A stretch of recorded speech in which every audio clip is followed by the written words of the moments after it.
Richard Norman Shaw, 1831 to 1912, was born and initially worked in Edinburgh. He became Street's principal assistant and was to enter into partnership with Nesfield in London.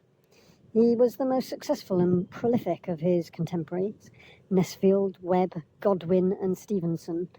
As an architect and member of the Royal Academy, he developed his practice and reputation during the later half of the 19th century, the 1800s, at the height of the British Empire, which created a world network for the nation's products. There was no shortage of money, and Shaw was often a beneficiary of the desire of this money for a suitably opulent display. Economic trade nourished a large artisan and artistic community which gathered together, particularly around the former small village of Chelsea. Old Swan House, 17 Chelsea Embankment, London, was built in 1875 to 7 for Wickham Flower, an artistically inclined solicitor. I know you're thinking two things. One, an oxymoron, and he was married. There was a Mrs. Flower, as you can see from the plans. Perhaps a marriage of mutual convenience, for appearances. Wickham Flower had a great interest in the works of William Morris. He was later to employ Philip Webb, Morris's lifelong friend, in his commitment to art and socialism on Great Tangley's Manor. Wickham Flower is typical of Shaw's clients for houses in London, though they commonly included artists from the Academy of Fine Art seeking social advancement through commissioning Shaw. The nature of the clients for his London townhouses goes some way to explaining the organisational priorities of the plan. Swan House is a mansion of a mid-terraced townhouse, as opposed to the narrow plots usually leased by freehold ground landlords, enabling profit from more houses. Shaw simultaneously developed many of the themes of his country mansions. In May, on Show Sunday, before the annual Royal Academy exhibition, artists would open their houses to the public. Consequently, in advertising, prosperous and aesthetic street-front facades was essential. Shaw attempted to create an adventure, an event, and a sense of volume. From an entrance level with the street, the public stepped down into a hall and wide corridor lit by a window in the far north facade to draw them towards the stairs, which turn and emerge at the second floor gallery to the drawing room at twice the height they started in the hall. This carefully contrived route from the front door onto the embankment to the drawing room studio gives an impressive ascent to the discovery of the artist and his works. The procession to the dining room from the assembly in the drawing room, so important in his country house planning, is here treated with connections and aspects between floors. Larger London houses, detached London houses, kept 3 main reception rooms and a upper-class social life on the ground floor. And the private domain was on the first floor. Swan House is an essentially neo-Georgian symmetrical plan, Shaw's terrace townhouse plans being more often symmetrical than his asymmetrically planned country houses or suburban properties. His play with levels and half-levels often expressed in the fenestration, the windows. The Metropolitan Board of Works recognised Shaw as developing regular progress in architecture and recommended him to persons wishing to develop the newly formed embankment, to which they held the freehold. Shaw respected Pugin's fidelity to place, though not to the same extent as Webb, though here Ruskin's precepts of individualness and specialness are expressly dominant in the facade. Shaw adopted Ruskinian changefulness to give interest and delight to the narrow street fronts of speculative terraced properties in London. He typically made use of Dutch and Flemish gables, and also the Queen Anne style, developed from Nesfield's Lodge at Kew Gardens in 1869, the work of Webb and Bodley, and the medieval Old English vernacular country style, adapted to a genteel terraced townhouse. The variousness created by Shaw's refinements within the 18th century orderliness and restraint, and the freedom of planning of Queen Anne could give it a appropriate historical validity to many new building types that emerged in Victorian society.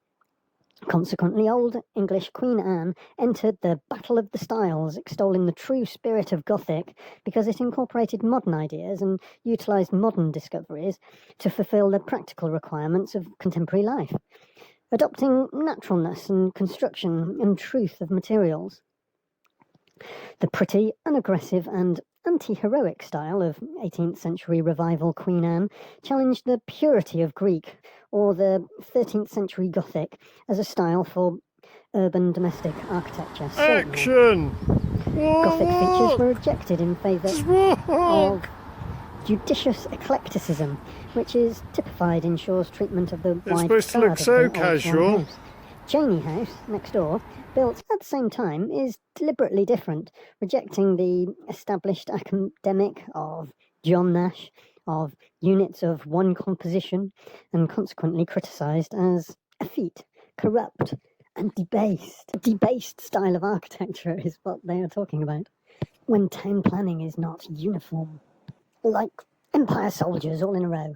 Swan House expresses both sense and nonsense, and is evidently both elegant and fantastic. Shaw is a master of the picturesque, inherited from both Burn and Street. The old Swan House facade has an individual personality.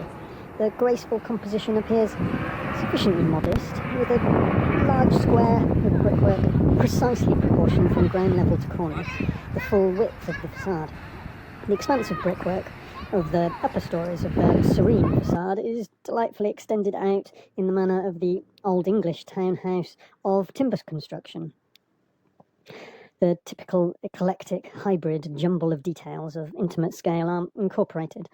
The Jacobean structure and Carolean ornament of the oriel windows, with arched central lights and lavish pargeting of the 17th century Sparrow's House, Ipswich, Suffolk, that appeared prominently in New Zealand chambers in Leadenhall Street, reappear in the first floor of Swan House, appearing to be suspended from the overhanging brickwork above.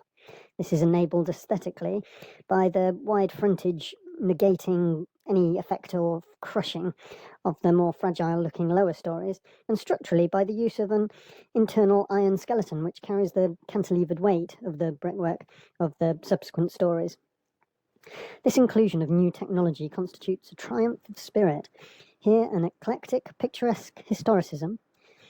The servants' area of Cheney House displays an exposed girder, though this could not have been seen to be anticipating the decorative engineering of his white Star Line offices of 1900.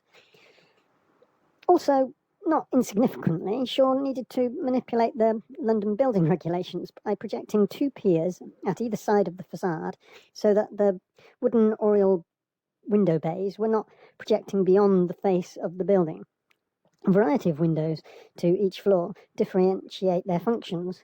Lighting and size of rooms is not determined by Georgian rules of elevation, even if fitting a building to its surroundings suggested vernacular Georgian in cities. The fenestration of the old Swan House provides more evenly distributed light than Gothic arched windows and is emphatically secular. There is a different window pattern to each floor. The long drawing room for formal entertaining has alternating elongated sash windows and elongated oriel windows, rhythmically contrasting in shape and style, and is raised to the second floor to get a better view of the river.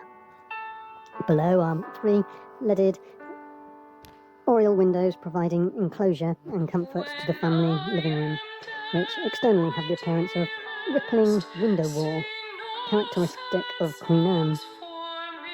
The similar third floor windows, the smaller third floor windows, still within the cantilever brickwork, are flanked by green Italian shutters under a moulded cornice, sufficient to level the building, and three casement dormers with tile-hung sides within a dramatic roof incorporating a diminishing slate effect and great chimney stack.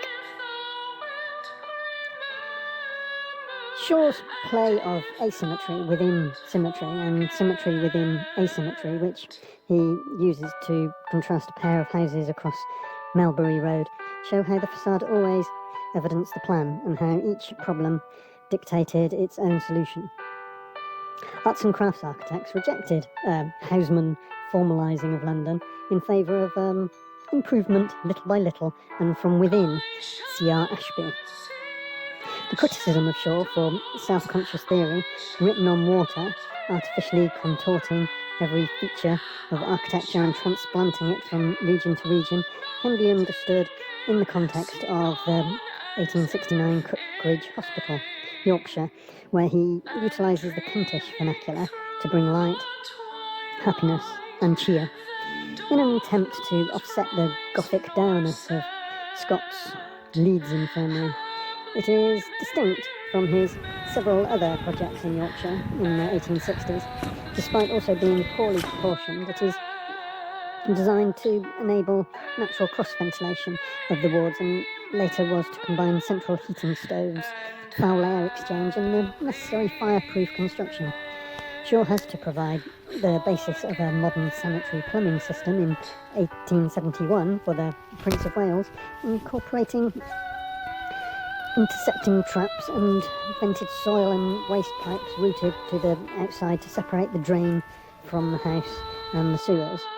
In 1872, two Liverpool doctors documented their heated and ventilated houses which made use of waste heat from gas lighting to draw foul air out of the rooms through the central ceiling rose grille to ductwork, which is not in evidence in plan or section in the Swan house.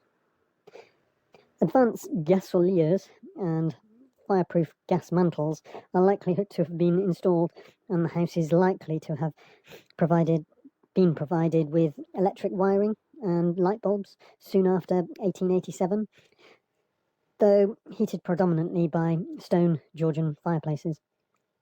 Shaw's preference seems to have been for panelling and painted ceilings and papered walls of pale green, yellow or white to freshen and emphasise the increase in consumption of light of the period.